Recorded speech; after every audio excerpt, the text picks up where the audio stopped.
লোহাগড়ায় আদালতের আদেশ অমান্য করে জমি অবৈধ দখলের অভিযোগ। মোহাম্মদ আজিজুর বিশ্বাসের পাঠানো প্রতিবেদনে বিস্তারিত।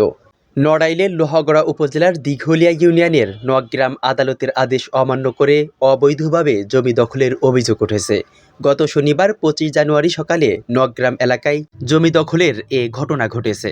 অভিযোগে জানা গেছে, ওই গ্রামের সর্দার ফজলুর রহমান তার ওয়ারিশদের নওগ্রাম 114 নং মৌজার হাল 150 দাগে 32 শতক জমির মধ্যে 27 শতক জমি সীমানা উল্লেখ করে দানপত্র করে দেন। দলিল নং 1886/24 ওই দাগের বাকি 5 শতক জমি অন্য ওয়ারিশদের কাছ থেকে ক্রয় করেন লুৎফর রহমানের ছেলে বাদশা খান। ওই 5 শতক জমি নিয়ে সর্দার ফজলুর রহমান বাদী হয়ে আদালতে অগ্রক্রয়ের মামলা দায়ের করেন। আবার বাদশা খান বাদী হয়ে ওই জমিতে আদালতে মামলা করলে আদালত 144 ধারা জারি করে। বর্তমানে ওই জমিতে 144 ধারা চলমান, কিন্তু বাদশা খান 144 ধারা ভঙ্গ করে রাস্তার পাশে 27 শতাংশের মধ্যে জমিতে শনিবার বেড়া নির্মাণ করেছেন। অভিযোগে আরও জানা যায়, 144 ধারা মামলার বাদী বাদশা খান সহ মুহিত খান, মাহবুব শিকদার, ওবায়দুল খান শনিবার সকালে দেশীয় অস্ত্রসজ্জিত হয়ে ওই 144 ধারা জারি করা জমিতে বেড়া নির্মাণ করেন। তখন জমির মালিক আশরাফুল ইসলাম বাধা দিলে তাকে বিভিন্ন প্রকার ভয়ভীতি দেন। তখন তিনি নিরুপায় হয়ে লোহাগড়া থানা পুলিশকে অবহিত করেন। এ বিষয়ে বক্তব্য নেওয়ার জন্য বাদশা খানের সাথে যোগাযোগ করে পাওয়া যায় নাই। দিঘলিয়া ইউনিয়নের beat officer SI Abdul Salam বলেন, ঘটনা শুনেছি, তদন্ত করে ব্যবস্থা করা হবে। আশরাফুল ইসলাম কামাল। বাবার নাম, গ্রাম বলেন। বাবার নাম সর্দার ফজলুর রহমান, গ্রাম নওগ্রাম। এই জমিটা আসলে কি সমস্যা বলেন তো? এই জমিটা আসলে আমার আব্বা মোট 32 শতক জমির মধ্যে 27 শতক জমির মালিক, এবং তিনি দান প্রথমে 2 শতক ক্রয় করেন, এবং আর যে 25 শতক এটা আমাদের উত্তরাধিকার সূত্রে আমার আব্বা জমি, এবং তিনি দানপত্রের মাধ্যমে আমাদেরকে এই জমি উনি দলিল করে দেন।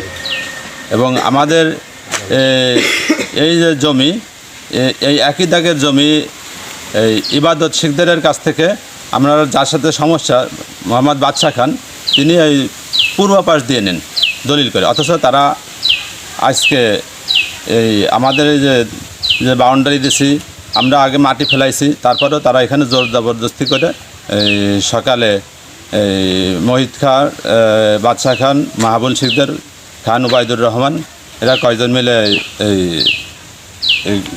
ঘিরে আর বেড়া দেয়। হ্যাঁ, আমাদের অবহিত করা হয়েছে, থানা পুলিশকে অবহিত করা হয়েছে। মানে তারা আগে করছে, আমাদেরও আছে মামলা।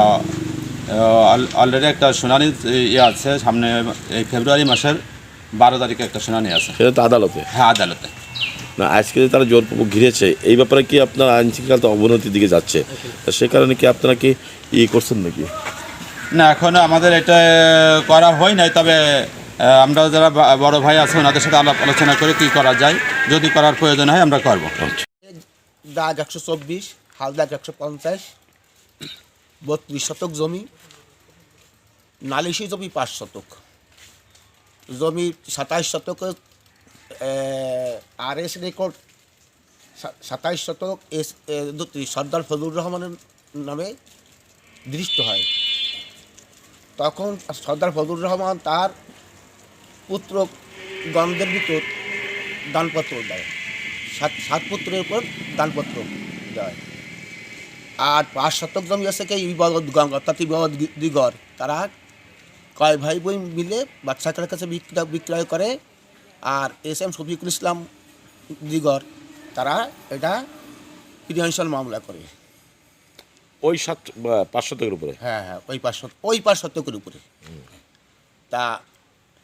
তারপরে তারা 10 জন বিবাদিত 10 জন আসামি করে তারা একটা 144 মামলা করে এই 5 শতকের উপরে। ওই 5 শতকের উপরে এই মামলাটা করে কে? বাদশা খা দিগর, বাদশা খা। আচ্ছা, বাদী হয়ে কতদিন আগে?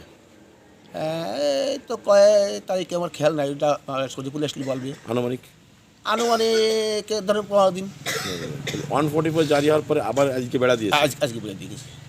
144 চাঁদ থাকা অবস্থায় তো বেড়া দেওয়া যায় না, বা কোনো কাজ করা যায় না। সেক্ষেত্রে বেড়া দিল কারা কারা? বেড়া দিল বাচ্চা কাদি গড় আমি শুনেছি, আমি এখানে আসি নাই।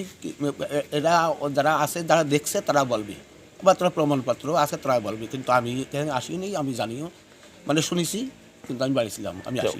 আপনি কতটুকু এই যে জমি 5 শতক নিয়েছে তারা হ্যাঁ, অন্য শরিকের কাছ থেকে, সেই 5 শতক পাশ উল্লেখ কাছে? এইখানে আমি এই জিনিসটাই বোঝাতে চাইছিলাম যে এরা এই 7 শতক এই 27 শতক জমি পাশ উল্লেখ করে এই পাশটা ছেলেদের দিছে, আর 5 শতক রয়েছে পূর্ব পাশ দিয়ে, এই দাগের পূর্ব পাশ দিয়ে 5 শতক ফজলুর সত্তা যে জমিটুকু দিয়েছে ওটা পাশ উল্লেখ করে দিয়েছে, পাশ উল্লেখ করে দিয়েছে। বাকিটুকু ওই সাইড দিয়ে রয়েছে। হ্যাঁ, পূর্ব পাশ দিয়ে।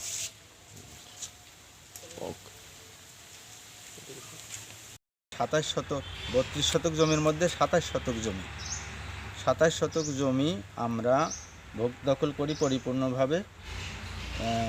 আর বাকি শরিক হচ্ছে মাহাবুর শিখদের গং, তো তারা পাবে আছে এই জমির ভিতরে 5 শতক জমি।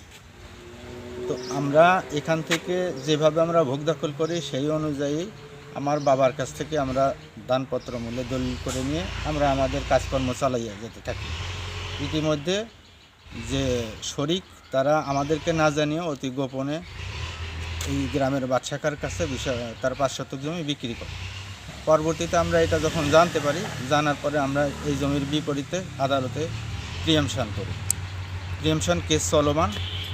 পক্ষান্তরে তারাও আবার একটা 144 করে, অর্থাৎ বাদশাখা বাদী হয়ে একটা 144 করে। সেই 144 চলমান থাকা অবস্থায় আমি আজকে অফিসে চলে গেছি লোন রিকভারিতে, বলেও গেছি, আমি থানাও জানার পরেও